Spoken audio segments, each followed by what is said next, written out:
বাস চাপায় শিক্ষার্থী মাইনউদ্দিন নিহতের ঘটনায় রাজধানীর রামপুরায় গাড়ি ভাঙচুর পরবর্তী বিক্ষোভ করে শিক্ষার্থীরা, যেখানে ড্রাইভিং লাইসেন্স চেক করতে দেখা যায় শিক্ষার্থীদের। বিক্ষোভ চলাকালীন ড্রাইভিং লাইসেন্স না থাকায় চাঁদা দাবি করেছে কোনো শিক্ষার্থী। এমন অভিযোগ এক মোটরসাইকেল চালকের। বিক্ষোভ পরিস্থিতি নিয়ন্ত্রণে আনতে হিমশিম খায় পুলিশ সদস্যরাও। শওকত সাগরের প্রতিবেদনে থাকছে বিস্তারিত। ক্যামেরায় ছিলেন আলী আহমেদ। রাজধানীর রামপুরায় বাস চাপায় শিক্ষার্থী মাইনউদ্দিন নিহত হওয়ার ঘটনার বিচার চেয়ে ও 9 দফা দাবি বাস্তবায়নে মঙ্গলবার সকাল 10টায় মানববন্ধন ও সড়ক অবরোধ করে বিক্ষোভ করে শিক্ষার্থীরা। অবস্থান নেয় রামপুরা ব্রিজ থেকে মালিবাগ চৌধুরীপাড়া পর্যন্ত। এতে রাজধানীর বিভিন্ন সড়কে দেখা দেয় তীব্র যানজট। এর উপর আবার বিক্ষোভে যোগ দেয় অন্যান্য শিক্ষা প্রতিষ্ঠানেরও শিক্ষার্থীরা। বিচারের দাবি ও বিভিন্ন অভিযোগ ছিল তাদের কণ্ঠে। গাঁজাখোর বাবাখোরদেরকে কেন তারা বাস চালাবে? তারা লাইসেন্সবিহীন বাস কেন চালাবে? যখন হাফ পাসের কথা আমরা বলতে চাই, আমাদেরকে ধাক্কা দিয়ে ফেলে দিবে কেন? আমরা কোনো প্রশাসনের সাহায্য সহযোগিতা পাই না এখনো পর্যন্ত। আমরা এখনো পাই না। তাহলে যদি সাহায্য সহযোগিতা পাই না, ওই জায়গায় তারা বসে থাকতো না, আমাদের সাথে আসতো।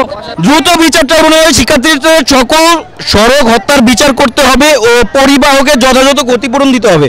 শিক্ষার্থীদের মধ্যে কেউ নিজেরাই চেক করতে থাকেন ড্রাইভিং লাইসেন্স সহ অন্যান্য কাগজপত্র।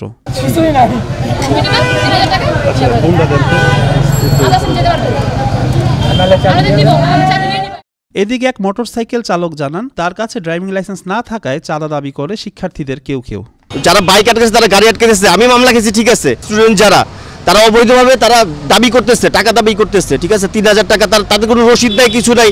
তারা একটা দাবি করতেছে 3000 টাকা দিব, 2000 টাকা দিব, 5000 টাকা দিব। এটা কোন ধরনের রাস্তা আটকে তারা আইন করে? একটু পরেই উপস্থিত হন ট্রাফিক পুলিশ, নিয়ন্ত্রণে আনেন পরিস্থিতি। মোটরসাইকেল আরোহীকে ড্রাইভিং লাইসেন্স না থাকায় জরিমানা করেন 8000 টাকা। এখন ওরা চেক করে যারা লাইসেন্স পাচ্ছে না, যে আপনি তো দেখলেন চোখের সামনেই যে লাইসেন্স পাচ্ছে না, তারা আমাদের কাছে নিয়ে আসছে, আমরা আইনানুগ ব্যবস্থা নিচ্ছি। ওনার 8000 টাকা এসেছে, মানে উনি আগেও মামলা খেয়েছিলেন। মঙ্গলবার সড়ক পরিবহন মালিক সমিতির কার্যালয়ে অনুষ্ঠিত বৈঠকে শুধু রাজধানীর গণপরিবহনগুলোতে শিক্ষার্থীদের জন্য হাফ ভাড়া কার্যকরের ঘোষণাকে প্রত্যাখ্যান করেছে শিক্ষার্থীরা। ঘোষণা দেয় আন্দোলন অব্যাহত রাখার, তবে শিক্ষার্থীদের স্কুলে ফিরে যাওয়ার মত সচেতন সমাজের।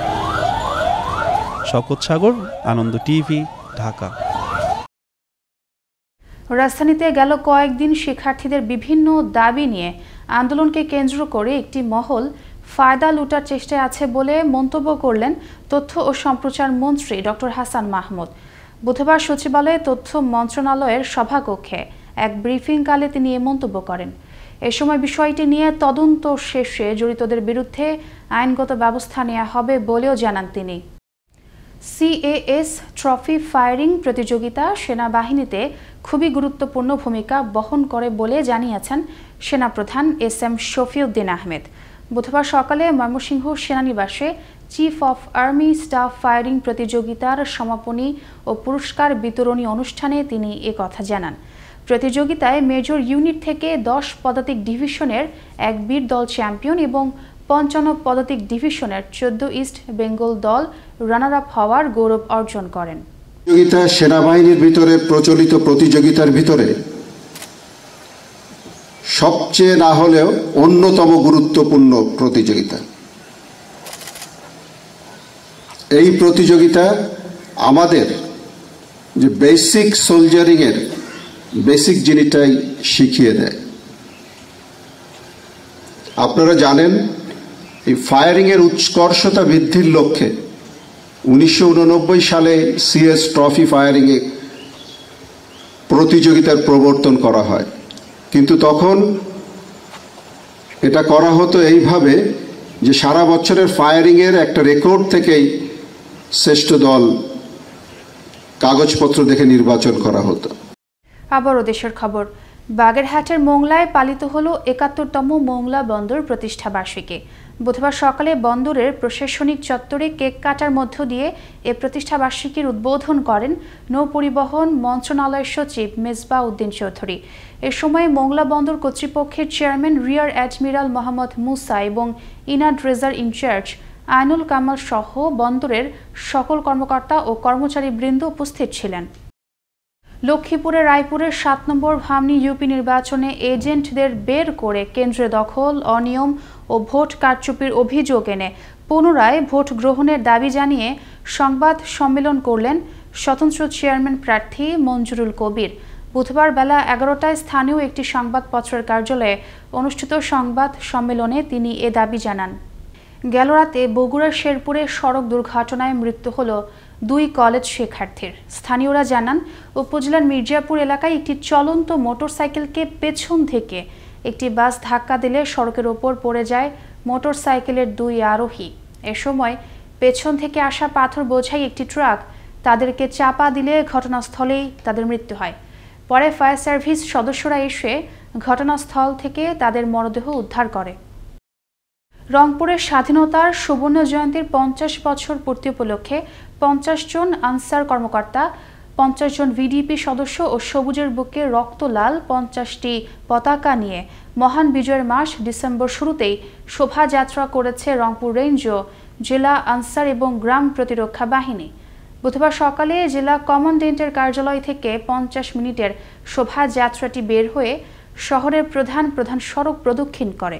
মুজিব বর্ষ 50 বছর পূর্তি উপলক্ষে স্বাধীনতার সুবর্ণ জয়ন্তী উপলক্ষে পতাকা শোভাযাত্রা, এবং এখানে 50টি পতাকা 50 মিনিট ধরে আমরা এই শোভাযাত্রা আমাদের হবে। গেল রাতে লক্ষ্মীপুরের কমলনগরের চর লরেন্স ইউনিয়নে এক গৃহবধূকে তুলে নিয়ে নির্যাতন চালায় দুর্বৃত্তরা। বুধবার সকালে ইউনিয়নের একটি ধান ক্ষেত থেকে ওই গৃহবধূকে রক্তাক্ত অবস্থায় উদ্ধার করে হাসপাতালে পাঠায় স্থানীয় জনপ্রতিনিধি ও এলাকাবাসী। খবর পেয়ে ঘটনাস্থল পরিদর্শন করে পুলিশ। এ ঘটনায় তদন্ত সাপেক্ষে দোষীদের বিরুদ্ধে আইনগত ব্যবস্থা নেওয়া হবে বলে জানান কমলনগর থানার ভারপ্রাপ্ত কর্মকর্তা মোসলে উদ্দিন। ব্রাহ্মণবাড়িয়ায় যথাযথ মর্যাদায় মহান বিজয় দিবস ও শহীদ বুদ্ধিজীবী দিবস উদযাপন উপলক্ষে জেলা প্রশাসনের উদ্যোগে অনুষ্ঠিত হলো এক প্রস্তুতি সভা। বুধবার সকালে জেলা প্রশাসনের সম্মেলন কক্ষে এ সভার আয়োজন করা হয়। এতে জেলা প্রশাসক হায়াতুদ্দৌলা খানের সভাপতিত্বে বক্তব্য প্রদান করেন পুলিশ সুপার আনিসুর রহমান, পৌর মেয়র নায়ার কবির সহ স্থানীয় সাংবাদিক নেতৃবৃন্দ। স্বাধীনতার সুবর্ণ জয়ন্তী উপলক্ষে দেশব্যাপী কর্মসূচির অংশ হিসেবে ময়মনসিংহে পতাকা র্যালি করেছে বাংলাদেশ আনসার ও গ্রাম প্রতিরক্ষা বাহিনী। বুধবার সকাল 10টায় ময়মনসিংহ রেঞ্জ প্রাঙ্গণে এ পতাকা র্যালির উদ্বোধন করেন আনসার ভিডিপি ময়মনসিংহ রেঞ্জের ভারপ্রাপ্ত পরিচালক নূরে আলম সিদ্দিকী। পরে র্যালিটি রেঞ্জ অফিস থেকে আনসার ভিডিপির 50 জন সদস্য 50টি পতাকা নিয়ে 50 মিনিট নগরের বিভিন্ন সড়ক প্রদক্ষিণ শেষে জেলা কমান্ডার কার্যালয়ে গিয়ে শেষ হয়।